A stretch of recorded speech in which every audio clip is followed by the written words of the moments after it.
morning, ladies and gentlemen. I'm Dave Crouch, and this is the Williamson Inc.'s Town Hall meeting. We appreciate all the folks here in our audience here at Columbia State this morning being with us, and our audience on WAKM, as well as the WCTV audience that will be seeing the replays of this over the next month. We have several special guests this morning, and I keep wanting to push this up, Reed. Sorry about that. But just want to acknowledge a few students we have here from Grace Christian Academy. And I understand you all would stand up and wave. There you go.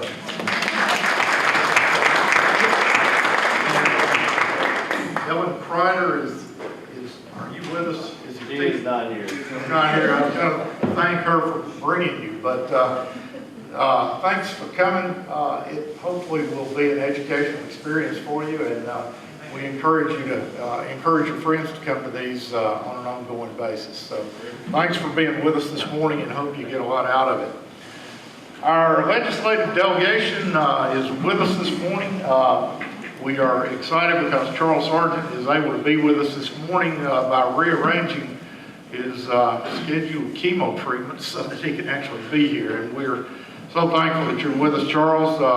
Our other guest, Senator Jack Johnson, who represents the Senate 23rd District, which currently includes all of Williamson County. Charles represents our 61st District, which is, for those of you who don't know, is the northern and western part of Williamson County. Representative Glen who represents the 63rd District, also is notable as he's the House Majority Leader this year. And we're glad to have you with us, Glen. He represents 63rd, which is the eastern side of the county, almost top to bottom. And Representative Sam Whitson, who is our 65th District representative. And the 65th District, pretty much everything south of Highway 96 west in general. So glad to have you all with us this morning. We have been doing this for a long time. I'm not actually sure how long this program has been going on, north of 20 years. And I think, Charles, you've been a participant in it almost the entire year, time this has been on the show, since 1996. Is that correct? Correct. Yep. Great. Well, we do have a token of our appreciation for you this morning. If you would step over here. Nancy Conway is going to say a few words to express our appreciation here. And Christine Bradley from Vanderbilt also has some things she'd like to say. So, Miss Nancy, if you would come up here with me.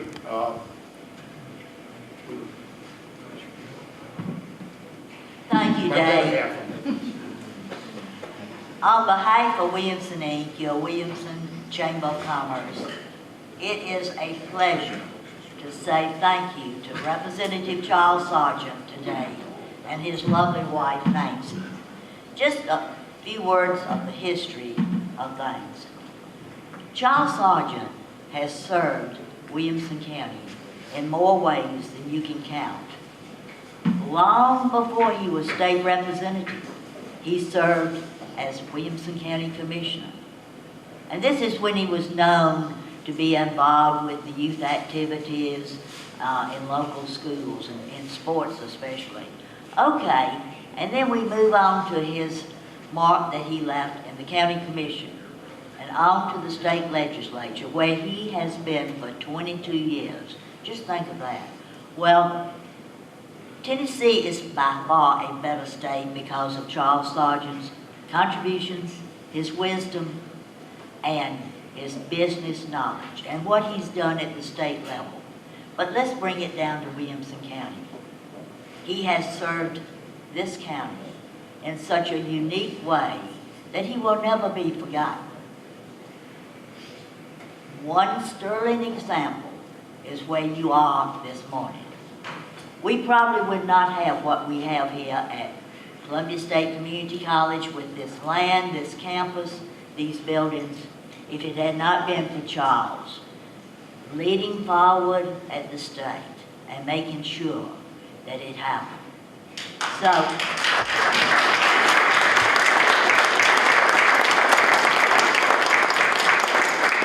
So it's not just today, but it's what will happen in the future.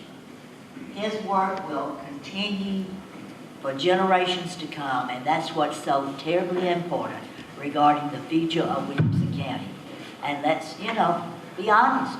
Not everybody has a community college like Columbia State, which we are so proud of. So with that said, Dave has what he calls some goodies, and they also include Nancy. So again, Charles, and to the lady that always makes sure that he's up and dressed and here on time, we thank you. Thank you.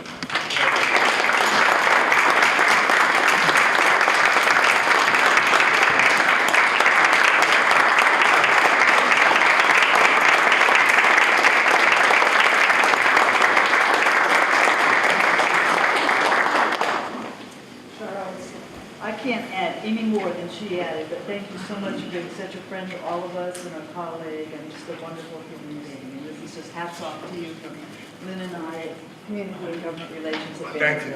Thank you. I'm going to make it real brief. I know I'm retiring, but this is not a one-man show. Look over here, Senator Jack Johnson, Glen, and Sam. They've come in and they're doing an excellent job. And whoever replaces me, I hope will do the same type of job. So one person doesn't get a lot of this stuff done. It's teamwork by everybody as far as that's concerned. But I do want to say, we talked about being here 22 years. When the first time I went on this show, it was Senator Keith Jordan and Mike Williams. Now, Keith has been gone for 18 years, 20 years, and Mike Williams has been gone for almost 18 years. So things do change as far as that's concerned. Dave, Nancy, everyone, thank you. Thank you for this honor. We'll sit down and we'll answer some questions now. And thank you. I've enjoyed my 22 years. It's been enjoyable 22 years. Hard work, but something really, I know it sounds crazy when you say fun, but it was really fun work as far as that's concerned. So thank you.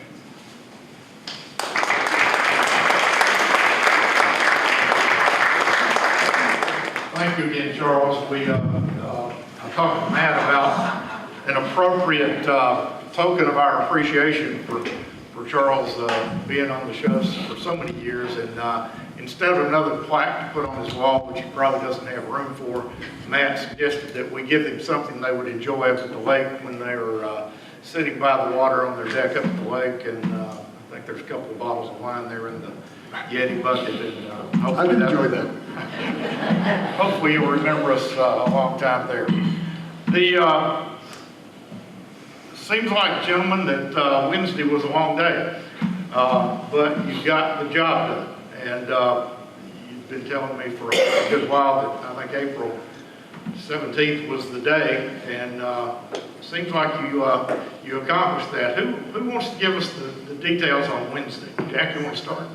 Well, it was a long day, but it was a good day. We wrapped up. We got our budget passed the prior week, and so had some bills behind the budget that we needed to clean up. And it really, if you think about the process, it makes sense. Just like most things in life, the more difficult stuff kind of gets pushed to the end.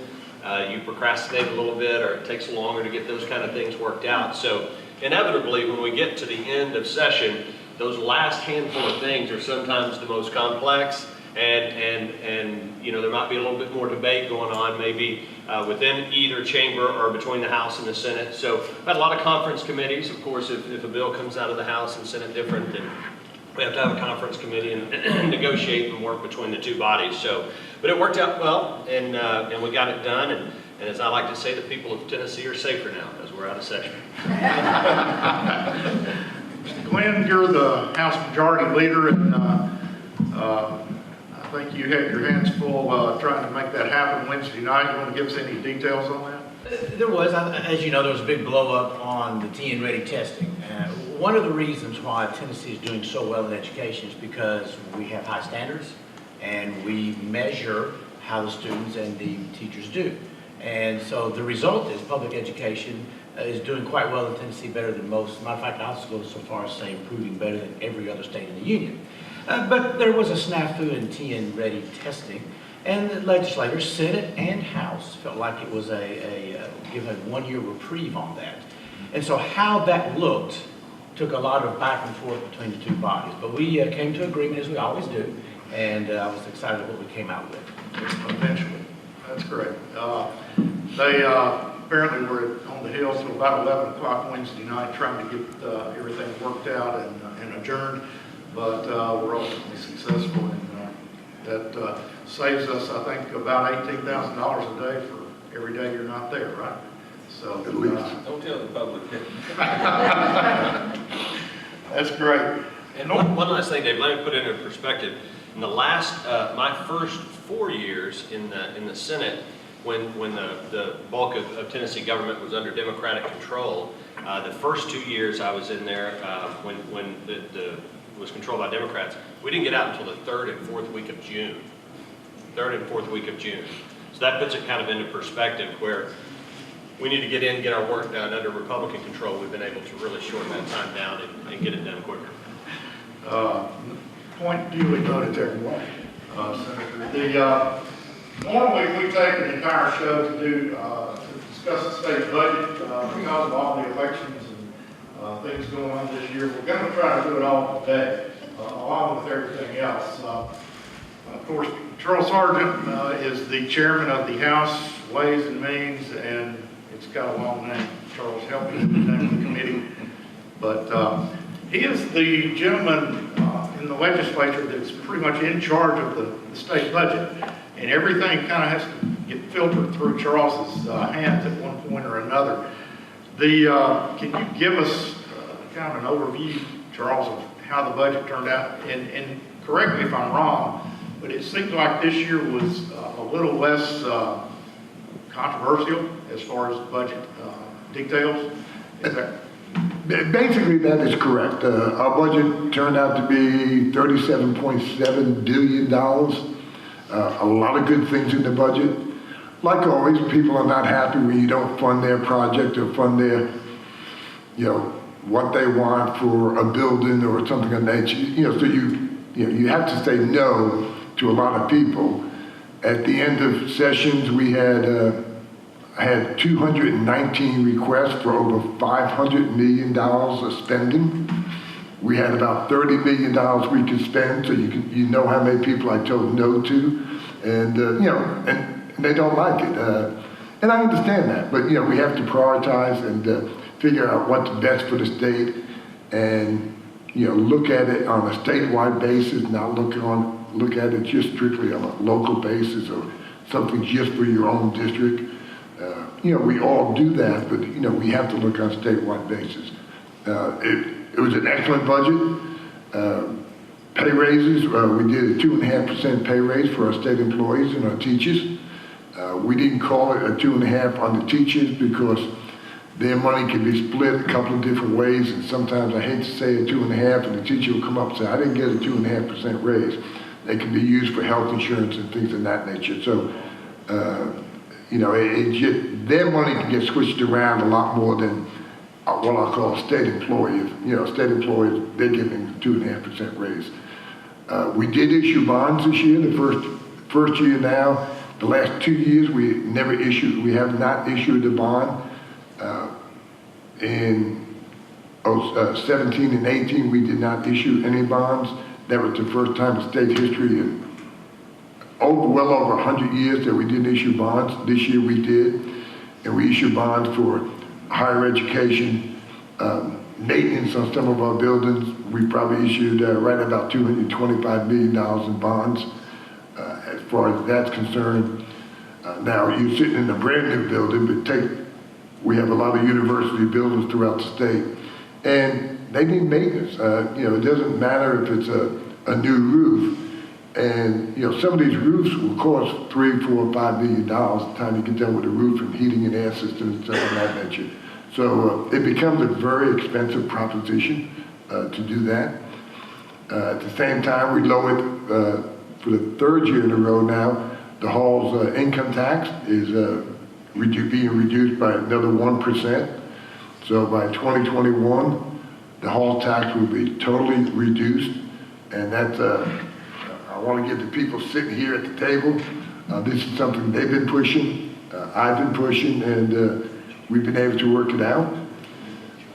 School funding, we put our K through 12 base budget is $4.8 billion we spend on K through 12 education. We put additional, probably about $50 million this year into our K through 12 spending.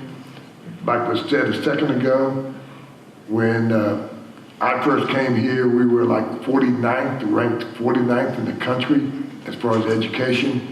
We're at 37, 36, 37 now.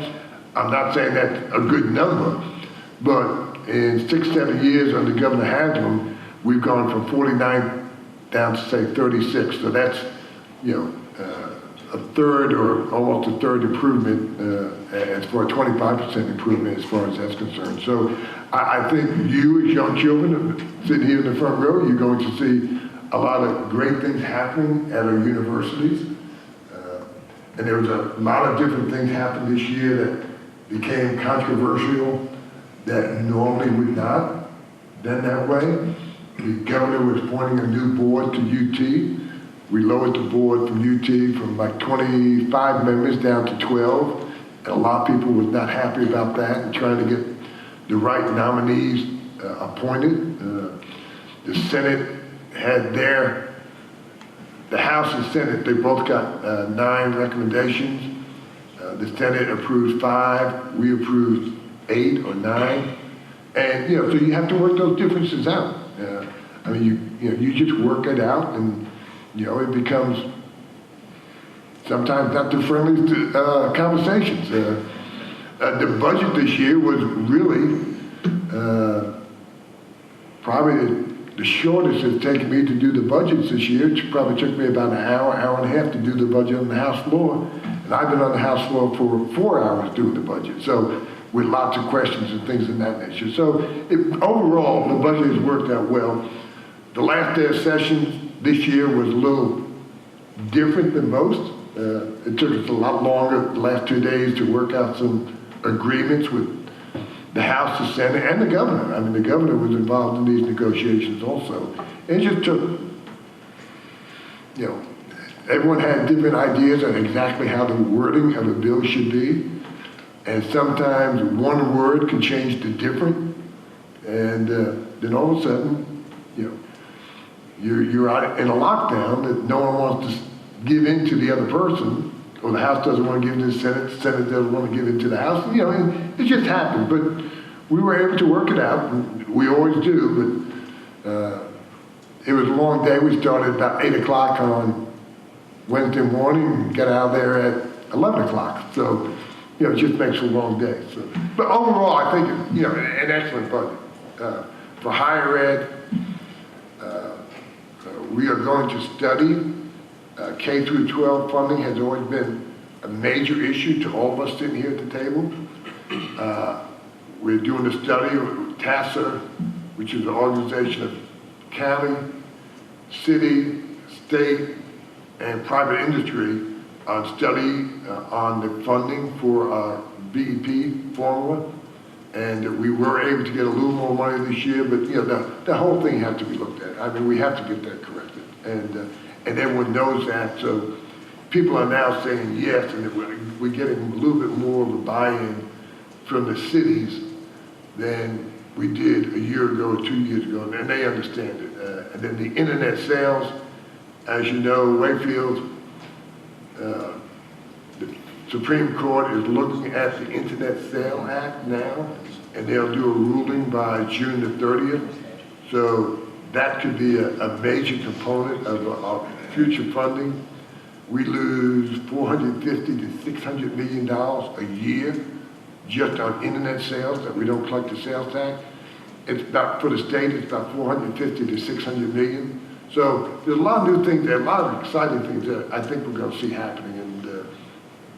we'll be able to move on.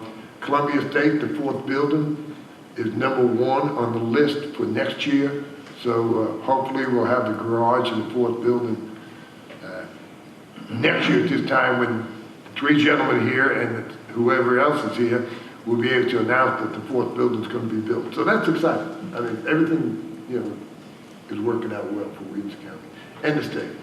Any, Glen or Charles, either one of you, Sam, any idea who might be the next House Ways and Means Chairman on the Hill after your retirement, Charles?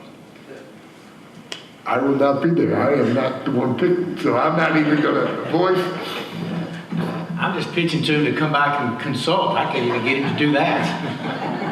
You didn't offer me enough money yet.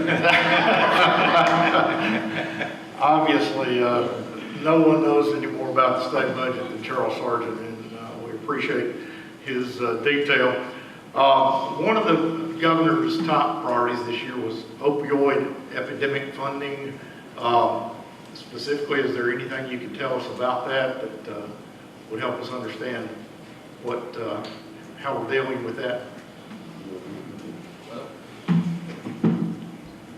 I think we all recognize that we do have an issue, and the governor stepped up and working together with the Senate. You know, with the focus was, you know, on treatment, prevention, and of course law enforcement. And there was, I think the governor helped me on the numbers, $30 million into this program this next year, and we kind of see this as the beginning battle of a long war, and it's going to take federal action, state action to get this thing right. And the stories we've heard about the devastating impact this had on families, I think that really motivated us to, that we have a problem. I think we had 1,600 opioid-related deaths last year in Tennessee, and I think that was more than we had traffic deaths. And so it's like Tennessee Ready, it's like the issue with school safety, and it's like the, I was proud to be part of this team here that stood up and took action rather than just kicking that can down the road. Correct. There is a website for your information out there by the Sycamore Group. They say they're nonpartisan. Is there any group that's truly nonpartisan? Anyway, it looked like a fairly neutral website that has a lot of detail on the state budget. If you want to dig into that, it's a lot of interesting pieces to the budget, and we could spend all day on that, but we will not. Hey Dave, could I chime in on that, on the governor's opioid? I think it's a landmark decision. I think you'll see other states mimic us. But that's evidence, that issue of the opioid and that legislation, of how impactful that the citizens can be, because the governor came out with a bill that was good, but it could not be implemented in a truly effective way. And in this specific case, the healthcare community rallied around with the Senate and with the House, and they had input. We pulled the bill back. We worked on it for weeks with their inputs, along with safety, law enforcement, I should say, and we came up with a really good bill. And the governor, to his credit, listened to those stakeholders, and listened to legislators, and we together crafted something. And that's why state government is so effective, because we all have input. You can pick up the phone and you can call me. Be sure to call him after 10 o'clock at night, and you can tell us what you think and why you think it, and it has an impact. Glen's cell number is 615. But, you know, to talk, I don't know if I even told you, but I just got a note the other day. The federal government is sending additional between $13 and $14 million down to Tennessee for the opioid crisis. So we're going to have a 40-something million dollars to try to help fight this and try to get answers to it.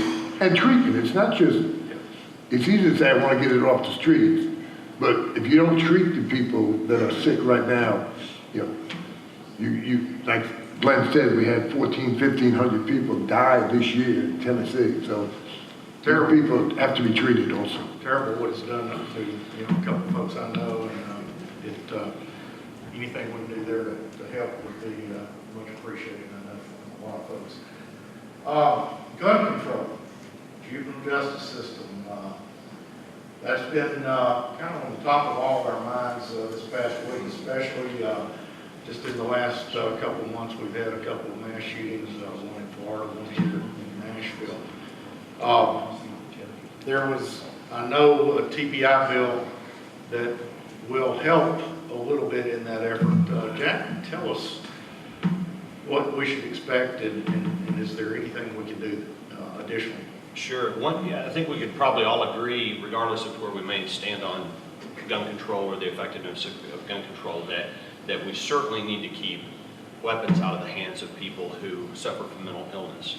And that's a key component of the bill you're talking about there. Is when you look at so many of these tragic instances that have taken place, it's an instance where someone had access to a gun, to a weapon. He should not have had it. And in fact, in the case of the Waffle House shooter, the system worked. His guns were taken from him because of his mental illness in the state of Illinois, and law enforcement removed his weapons, and he was not allowed under law to have weapons. And that certainly transfers, by the way. I've got a couple of emails that say he came to Tennessee and he got his guns back. Well, no. The fact that his guns were taken from his possession in Illinois, that certainly transfers. And it's reciprocal across state lines. But it's alleged, and I'm sure it'll be adjudicated, but it's alleged that his father gave the guns back to him. And so a key component of the legislation you're talking about is to have a reporting mechanism from those who identify or are able to witness people who are suffering from mental illness and report that to law enforcement. And so that they can be able to keep track of those instances better. Now, I'm always very quick to qualify, and I think I did it last month when we were here. We have made tremendous strides in destigmatizing mental illness, and that is very, very important. People need to come forward if they're suffering from depression and get treatment, because mental illness is treatable. And so we have to walk that tightrope. We don't want to do anything that's going to discourage someone from seeking treatment for mental illness. But certainly at the same time, when it's clear, as it was in this gentleman's instance and others, you look back at their history and all the things that transpired, and you say, how in the world could they have had access to weapons, to guns? And so that's what the bill does. It'll create some reporting. Does it go far enough? Probably not, but it's a step that goes down that way. And I think it was a good bill. It passed overwhelmingly. Dave, if I could chime in, just looking at the macro, I think Tennessee is doing everything very well except one area. Economically, we're an engine house for the nation. Education, our test scores are the best. We need now, with our economic success, we need to divert and look at helping the mentally ill, the mental community. And that requires money. But just the day after the Waffle House shooting in a city up the road, and a mental ill person got in a car and killed 10 people. It purposefully ran over 10 people. So it's not guns, it's mental health, and it needs to be addressed. And that may require more beds. It may require more facilities, and I think we're willing to step up and do that. Thank you for that.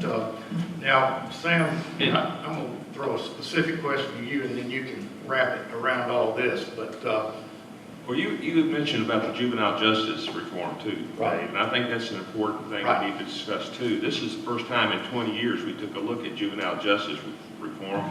We put $4.5 million into that project, and what we found out was happening. This is a very bipartisan approach to solve this problem. Was to stop putting kids in institutions for minor offenses. It gives judges more discretion, and it does community-based programs, proven programs that try to cut down on putting them on a track of a criminal career. So that was our governor and our Senate and House leadership worked together on that, and $4.5 million from the budget into that system. So that, that doesn't get a lot of attention, but I think it will have long-term impact on cutting down on the cost of our prisons and our social welfare programs and such. So you mentioned that, and I just wanted to say that. Right. Yes.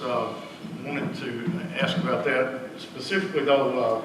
I think there was $30 million I saw in the budget going for school safety. And what does that actually entail? Well, where is that money a coming couple of from? components. One, it gives discretion back to local school systems how they want to handle that instead of a state mandate.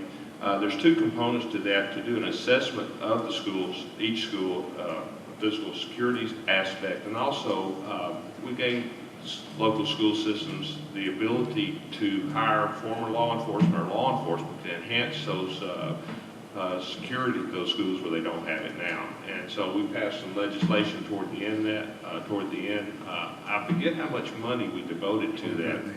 Over 25 million, thank you. No, we won't miss him. But you can still come and set up your and so that was the approach we took there on that. Right. Going to do what we call the lightning round last month, because there are so many things that we just want to touch on and not ignore.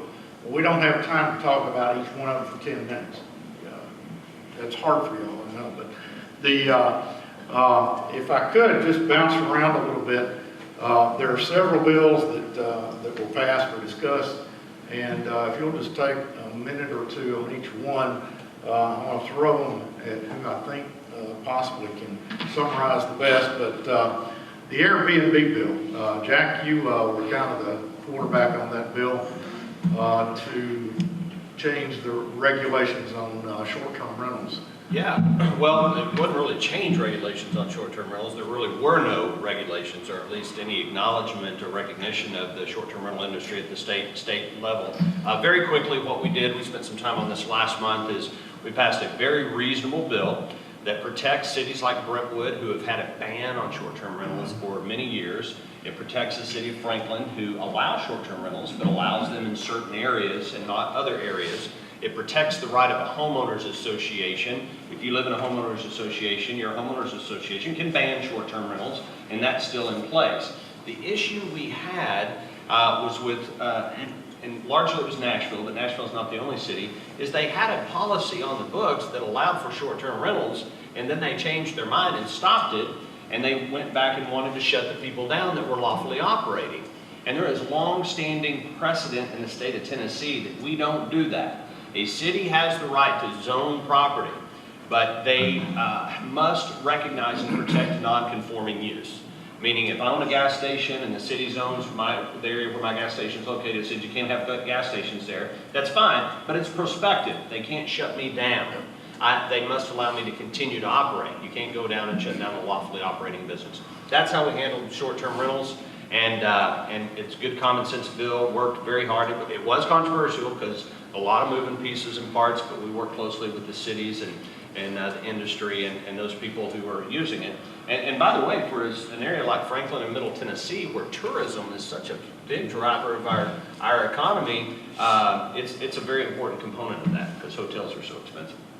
Great. We'll have time for the audience to ask questions if you want to get into some detail that we're missing here, but I just want to, again, hit the high spots again. Glen, you were very much involved in a bill to, I think, do away with any marriages for folks under the age of 17, is that correct? Yes, and that actually passed. I gotta be honest, it's an interesting story. The sponsor brought that bill to committee, and the committee just didn't believe that was happening, that people under 17 were getting married. And we kind of poo-pooed it for about one day. And my research, the credit to my research, they said, Glenn, there's actually instances of 13 and 14-year-olds getting married in the state of Tennessee. And so we quickly adjourned that next Monday and brought that bill through the committee system, and the Senate passed it. So yeah, now you're 17 or older. Okay, very good. Sunday sales of wine and liquor. Who wants to take that? Sam? Well, that started immediately though for package stores. They can sell, and we give them a head start in January. Grocery stores can start selling wine. That was overwhelmingly supported by my daughter-in-laws and and our constituents. I hope they're not listening right now, my daughter-in-laws, but I listen to them. That's why things work so well in Whitson. So we will be able to buy wine in the grocery stores on Sundays Not until January. until January. Okay, very good. Sanctuary cities. What, You did. Charles, tell us about sanctuary cities. There's some things you ain't gonna talk about. This is an interesting topic. I've got blamed. You understand, he's not up for re-election. He's the only one of the four. Let me put it another way. We have some representatives up there that all they're concerned about is a bill that they'll get a lot of talk over. This sanctuary city bill, I'm going to use for example, we have a bill, we have laws on the books right now. This was not needed. Our police, our state police, our police chiefs, our sheriff's department, they did not want this bill. Most people are not hearing that side of it. I've had 2 irate phone calls on this, and I've called both of them back, and we've missed each other, and I'm going to speak to both of them. But there was a bill on, there's a law on the books that took care of what he was trying to do, but you have some people, and I'm not going to get into it, it's like abortion bills and everything else. They want to tweak one little thing, and abortions are illegal here, sanctuary cities are illegal here, they cannot have them, the police didn't want them, and I'm saying, well, why are we doing this? And the person, really the sponsor of the bill, could not give good explanations. We took a vote in finance, and the bill failed in finance. And so we went on to the next bill, and this is parliamentary procedure, what happens. We went on to the next bill, then someone got up and changed its mind, so changed their recorded vote already. So all of a sudden, it changed the vote count. That's how close it was. It changed the vote count. Well, when that happens, then, we have to reconsider our actions and stuff of that nature. But people think on the parliamentary procedure, you keep on going, and that bill, since it was defeated, went to the Hill. Well, it was defeated, then when they changed the vote, went to the Hill of the calendar. Well, I just can't automatically go back to that bill. I was already on the next bill. So parliamentary procedure, you take the bills as they come on the calendar, you roll that. Now, there was difference of opinion on this, but this particular rep, he carries bills like this, and they don't have a great deal of meaning. And we spend a lot of time on it, and I'm going to leave it at that. But that bill was not needed whatsoever. And people are taking all different approaches to it. Well, it tweaked this or tweaked that. We had the bill. Nashville cannot do sanctuary cities or anything else. And it was going to leave law enforcement down a road that they did not want to go down. Ladies and gentlemen, you are between these gentlemen and the door, so if you want to get any more details after we go off the air, you're welcome to. I'll say a little side note on that issue. One thing I won't miss is Charles coming to me, red-faced, angry. Your member's doing X. I agree in good legislation, but sometimes, and I'm not saying it wasn't the same member, but they wanted to name the state book the Bible. It was going to be the state book. Well, what Bible do I use? Okay? How many Bibles are out there? What Bible do we don't need to go down this path. I mean, there's a lot of things we need to be doing on a daily basis. But, some of this, the people want to do this and have nothing to do with good schools, good financing, all the things that we should be paying attention to. Excuse me? I didn't mean to get in my high horse, sorry. Moving on along. Housing design standards, City of Franklin, we're very interested in how that outcome, how it came out. give us a summary on that, if you will. Yeah, it was a horrible bill. It was a horrible bill that would have been very This is the second horrible bill. This was the bill that would have said that in the city of Franklin, the city can have no input in what types of materials you use in your home. And that's very important, because you could have a piece of property zoned next to you, and you have a nice, pretty street in the city of Franklin that has a certain type of home, and without the city's ability to require you to use certain materials, somebody could come in and build a house that's totally uncharacteristic of the neighborhood, is basically what it is. It was brought by the Home Builders Association, and they're good friends of mine, but I just totally vehemently disagreed with this particular bill. So it languished out there for about 2 years, but we were finally able to get it killed. And but in the process, we did have some good conversations with our mayors and our city aldermen, with the Home Builders Administration. We want to keep that type of dialogue continuing so that we don't have this type of legislation again. We need to be able to maintain the character of our neighborhoods. You know, Dave, it's funny if you follow politics in Tennessee, you instinctively think there's Republicans and Democrats, but there's actually 3 parties in Tennessee, and that bill is an example. You've got suburban Republicans like us that think the way you solve social ills is economics. You cut taxes, you give the citizen more of their freedoms of their money, less regulation, let them take care of their families and their community. You've got rural Republicans, who are the other third.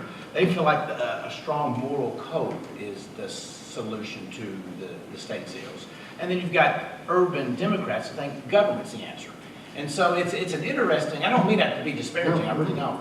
But so you've got these fights that they bring things like this and they bring things like this that we just talked about. So it's fascinating studying sociology. And Flint, we all take for granted, and until you move, until you go out into the country, not here in Williamson County, we all assume that everyone has planning and zoning. There's only 95 counties. Of the 95 counties, only 38 counties have planning and zoning. The others have nothing. I mean, you could put a double wide trailer, or you could go down to Lowe's and buy one of those little buildings for $1,000 and put it on your lot and put your bathroom in. I mean, they have no planning and no zoning whatsoever, and we have some cities, very few, some like that. But in the counties, I mean, you can do whatever you want. We take it for granted that these are going to be standard issues throughout the state. They're not at all. Only a third have zoning. Sam, I understand that Glen has greatly restricted your travel budgets. And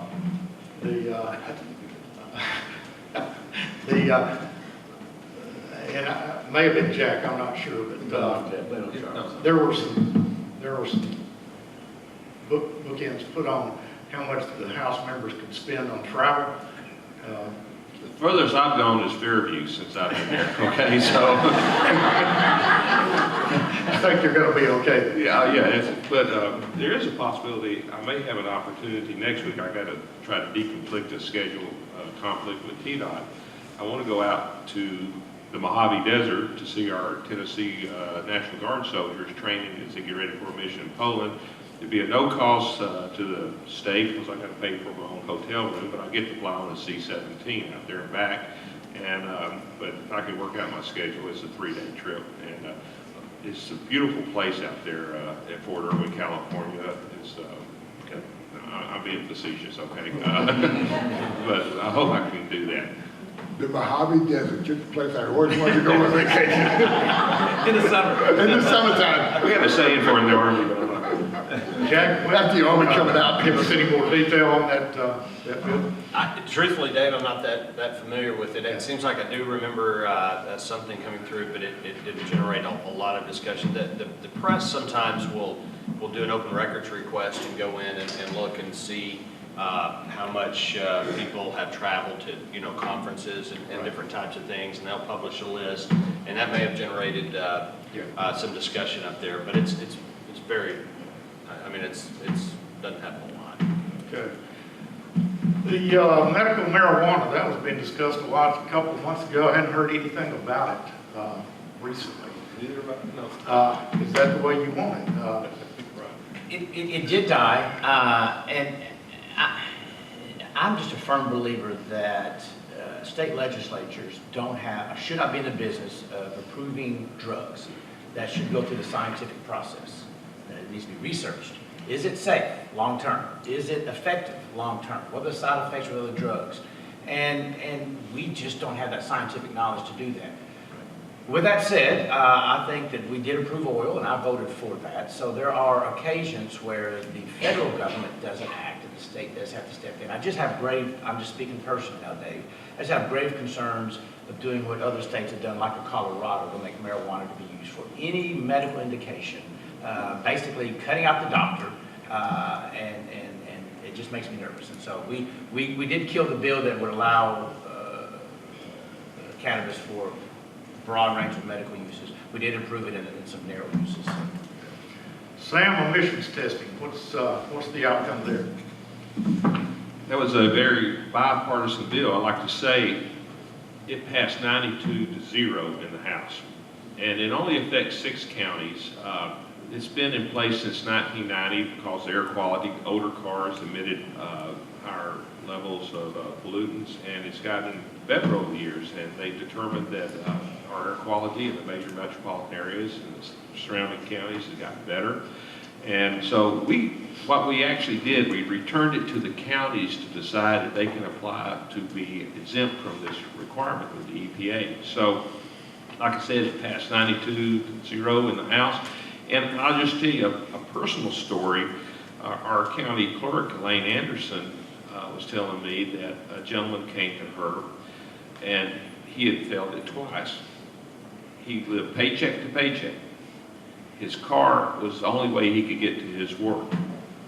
And she was caught in that situation where she could not issue this gentleman a license. She said she worried about it all weekend long. I mean, it just really bothered her that we were keeping this guy from making a living that needed a paycheck and this standard. So you put a personal experience on there. It really, I think it resonated with members of the House. And for instance, I have a 30-year-old truck. It has never been anywhere near failing the standard. So, I think when you look at how many cars pass and the quality that we're doing now, it will still be monitored. This is not the end of the world, but I think it's a move in the right direction. And again, 6 counties, people who live in Murray County can drive through our county, go into work, and they're not required to have the test. We try to leave a few minutes for questions from the audience. I was looking for the county mayor that was just sitting here. Did he leave? He's out of the lobby. Taking a call. I'd asked him to speak along with the others about Charles, and then I forgot to call him, so that's not a very good move for me. But let me go back here and grab it just a minute, because he knows Charles Sargent's history with this chamber and so many things. Give us a little bit of background on that. On Charles, well, first of all, let me say, let me come up front here. Let me say, first of all, here's the lady that makes Charles shine. And Charles and I do go back into the 80s.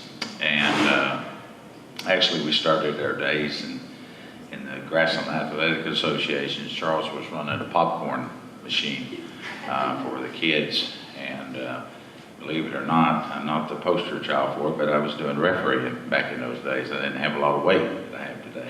Maybe I should have kept that up. Charles was instrumental in our community, not just the community that you and I know here in Williamson County, but in the community that him and I lived in. It was Cottonwood, and we didn't have fire hydrants in those days. And a guy by the name of Jim East, many of you know, who is the opposite side of the political spectrum that Charles and I represent. We all served on the homeowner board, and we were able to get fire hydrants put in, working with HB&TS in Franklin City. And of course, all of the issues that go with HOAs. All of you, if you live in an HOA, you know what I'm talking about. It's not an easy journey to ask people to give $100. And well, we got it done. Charles was instrumental in that, and lo and behold, the first fire we had in Cottonwood was Charles's house. So, fire, and so we got to see if the fire hydrants work, and they did. And Charles has been a dear friend. Dave, I won't go into it, but he's been instrumental in sports and business, our community. He was on the planning commission. He's just about done everything that you would want. On a personal level, he's been a great friend. He's been a friend to you, a friend to all of us. You're not always going to agree with Charles. If you can understand him, you're not going to always agree with him. But his heart's in the right place, and he does what's best for our community, and he's always loved Williamson County. And Charles, we'll miss you. I'll miss you having those conversations that we have. But I know it's what you want, therefore I support this. And I know that you'll be happier on the lake and in Williamson County and writing editorials telling us all what we're doing wrong.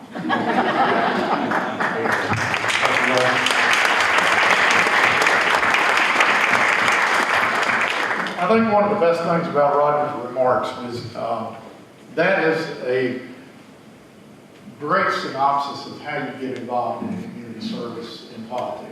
You don't start running for county mayor, right, Roger? You might be involved in your homeowners association, you might be involved in the chamber, you might be involved in other community activities, but that's where you learn who the players are in this world, and where you kind of learn, the protocols and that sort of thing. So if you have an opportunity, if you're interested in public service, volunteer and get involved in your community. And it doesn't take long for the community to recognize talent and attractive candidates. So you won't have to actually go out and ask people to support you much. You just raise your hand and it'll happen. So I appreciate Roger's narrative on Charles's community service even before he became a state representative. We've got just a few minutes here for questions. Do we have anybody that would like to ask questions? Back here.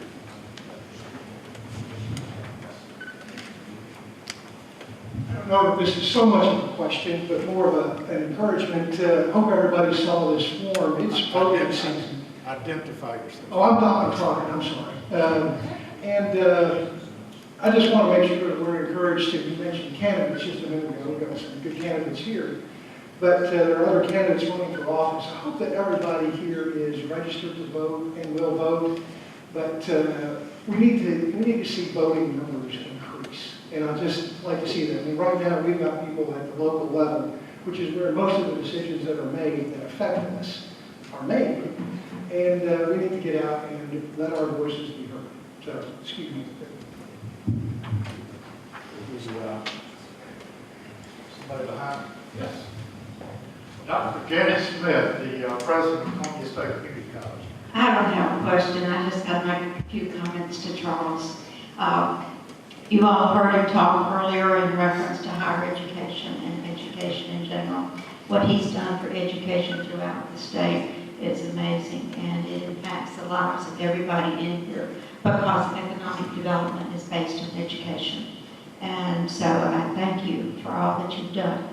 In reference to Columbia State, he has been a supporter since, I guess, back in the 70s and the 80s when we were looking for spaces and how to expand. This building and this campus is here because of this man and the work that he's done. And I don't know how this community can ever thank him for all that he's done in reference to building the society, building the economic base for this community. Specifically, as we look at this campus, Charles, this year we're graduating students. The first students who completed their full degree at this campus will be graduating. And I think that's a magnificent thing. And it's not only magnificent that they're graduating, is that every one of those students who have been touched by education here will touch someone else, will touch someone else, and it goes on and on and on. So the magnitude of your gift to this community cannot be measured. It can only be seen that it will change life after life. So on behalf of Columbia State, the college, the faculty, the staff, and the students, thank you. Thank you for all that you've done for us. Thank you, Can I follow up on one thing? Sure. Besides President Jan Smith and her kind remarks, I want to say thank you, but it's all of us to do this. But in the back, leaning against the wall, is the Shauna Jackson. She's the president of this campus. She is going to be July 1 or June. She will be the new president of Nashville Tech over there on White Bridge Road. So I want to congratulate her. It's been a joy to work with you here at this campus, the other campus, and congratulations, because it's a well-deserved appointment. So thank you from all of us.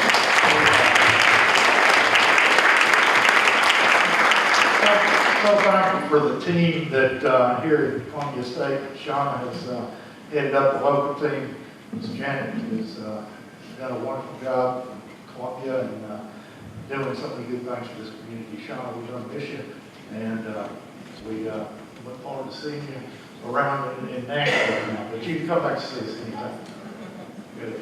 We always have a lot of distinguished guests here. We have another one back here in the corner, I understand. Got a heads up. Now, I understand you're Mr. Ralph Schultz. I believe you're the president and CEO of the Nashville Chamber. And don't know why you're here, but I'm surprised you're not out knocking on doors trying to drum up support of this transit referendum in Nashville. How's that going? Well, first of all, always great to be here. This is one of my traditional events. We're a regional chamber, so we want to be connected throughout this region. And this town hall every year is just a really informative town hall. And I want to say thank you to your delegation. The Williamson County delegation is very important in the legislature. They have a lot of power. They set a large part of the agenda, and I want to thank them for their leadership in the legislature. With regards to transit and transportation in Davidson County, important vote on Tuesday. It's going to be a very close race. We think that the decision hangs in the balance right now. We expect probably another 40,000 to 50,000 people to vote on Tuesday, and we think that they will be the deciding factor in this vote. It's obviously a very important vote for the entire region because establishing transportation as a base in the center county of this region is going to lead to opportunity to develop transit throughout the region as well. So we are working hard. I came here this morning just because it's too early to be knocking on doors in Davidson County, but we are working it hard. We'll see on Tuesday night how everything turns out. Thanks for being with us this morning. Sure. Got a couple more minutes, and just want to ask all the candidates that are running in the election that will be decided on Tuesday, if you would stand up. If you're running for re-election or running for election, I'm not going to try to introduce everybody because I don't know all the names, but we appreciate your service and your effort to put yourself out there, and I hope you all will corner these folks and get to know them a little bit and learn a little bit more about their reasons for running for election. So many people help work to make this effort come together on the last Friday of each month, and I just want to try to remember each one. Our normal sponsor bring the coffee this morning, Emblem, and we always appreciate the coffee and the pastries that they bring. If you're looking for an apartment in Cool Springs, go talk to these folks in the back of the room. They will tell you where you need to live. The Vanderbilt and AT&T were always appreciative for their financial support of the chamber in this effort.